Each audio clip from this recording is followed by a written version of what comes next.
وزاره الدفاع. البطء عند المشير طنطاوي، البطء عند المجلس العسكري. طبعا احنا مش ضد الجيش المصري، والجيش المصري شايف الوضع اللي تم دوت. احنا اتكلمنا اصلا في الميدان، احنا زمايلنا كانوا بيلزقوا ولاد في الميدان مسكوهم وبمنتهى السخريه معادنهم وهو قاعد على الكرسي. وضع كان سيء جدا لدرجه ان هو خد رقم تليفوني القائد اللي كان ماسك الجيش وقلت له لازم تسلموا الميدان. قال له انتوا عايزيننا تامين؟ قلنا له لا مش عايزين تامين، احنا هنعرف نامن نفسنا كويس. الوضع في الميدان التحرير كان ممتاز، الوضع قدام دار القضاء العالي عشان الجمعيه العموميه للقضاء كان فوق. ما الذي يعني اود ان اسالك سؤالا سريعا، ما الذي ادى الى هذه الاشتباكات في رايك؟ الاشتباكات من عربيه من الشرطه ضربت اثنين، بعدها موت الشخص دوت.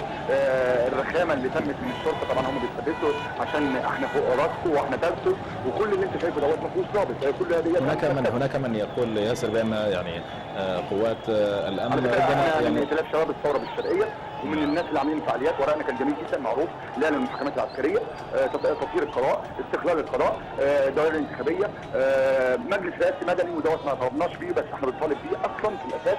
الوضع كله ان احنا كلنا على قلب مصر.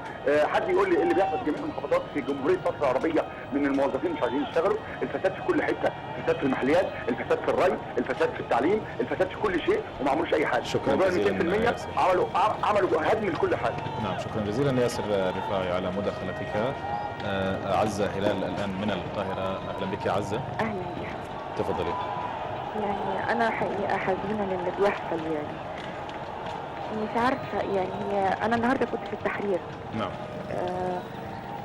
يعني كيف تقيمين مشاركة هذه الجماهير في التحرير في جمعة تصحيح المسار والتي أعقبتها هذه الأحداث التي لم تكن في الحسبان؟ يعني أنا شاركت فيها ومقتنعة بيها 100%. واللي راحوا، أنا ما رحتش عند السفارة، بس اللي راح عند السفارة حقيقي أنا بحترمه جدا. من حق أي مواطن مصري إن هو يقول رأيه. رأينا ده كلنا يعني من زمان. احنا مش عايزين سفارة إسرائيل